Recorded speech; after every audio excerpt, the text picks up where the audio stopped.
Welcome back to the channel. I think the best of Rolex is behind us. I think that, we're looking right here at the best. This is a 2008 production, Rolex Submariner, and he's got a 3130 movement, 50-hour power reserve. I mean, best proportioned dive watch made as well. So really, I think the best is behind us. If you look at Watches and Wonders, all the press and everything, I've been watching all these different videos and different things on it, and you've got a precious metal deep sea now, which is going to cost, I don't know how much that thing is, but it's ridiculous, right? Who's going to go buy that, right? And then you've got the GMT Master 2. This is the one that really irks me, is that you've got a ghosted GMT Master 2 with a green GMT hand. Oh, wow, what a concept. So the original black ceramic, I don't know if you guys remember or old enough to remember, but the original GMT Master 2 that was in ceramic had a black ceramic bezel and had a green GMT hand. It was an anniversary model. No one really paid attention to that. I think that one still is a sleeper, and it'll probably end up going up more in value. But that's the one to have. And it's funny how people are clamoring all over these new watches when it's just all old shit. That's all it is. I've been in the tire business for years, so I'll say it. It's like a retread. They're retreading. That's all they're doing. It's just all the redos is what they're doing.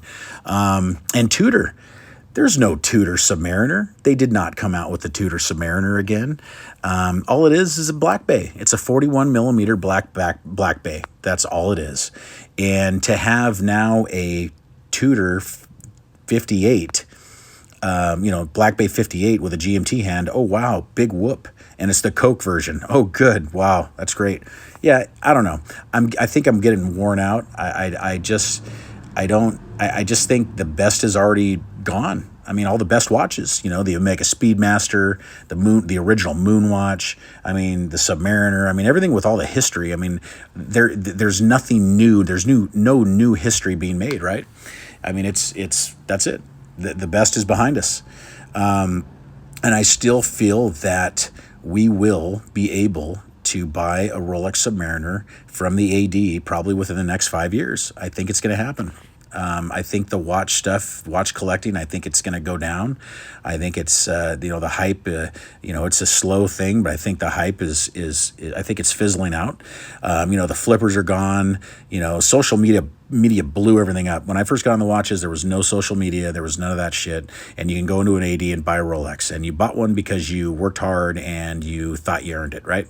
Well, now you have all these different people, including myself, making watch videos and all this stuff. And, all these other bigger channels that have gotten huge and, going to the factories and doing all these things. It's overhyped now. It's completely overhyped. And then you had COVID happen and Bitcoin and all these different things. People were drunk with all this extra money. Well, all that's gone too. And inflation, I don't know if you guys notice, inflation is out of control. Totally out of control here in the United States. I can't speak for other countries, but totally out of control. And if you look at the price of brand new trucks, ridiculous. You look at the price of homes, especially here in California, completely ridiculous. So I think all the hype is going down. I think everything else around us is starting to go down. I think eventually still we're going to end up having some type of crash.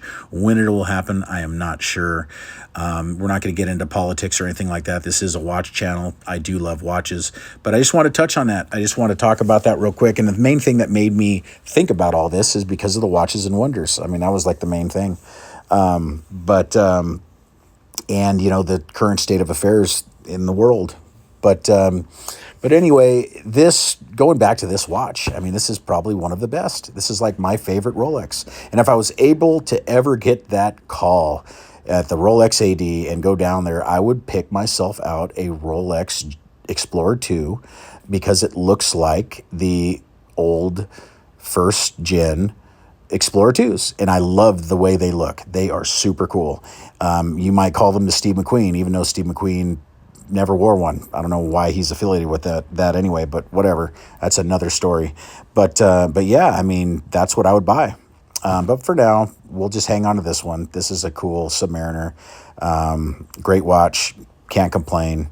I mean, it's awesome. They don't make them like this anymore. I do see some chamfers going on some of the newer watches. I think they should add it to the Submariner since they slimmed down the case. Anyway, thanks for watching. Please like and subscribe. I will see you in the next one. Thank you. Bye-bye.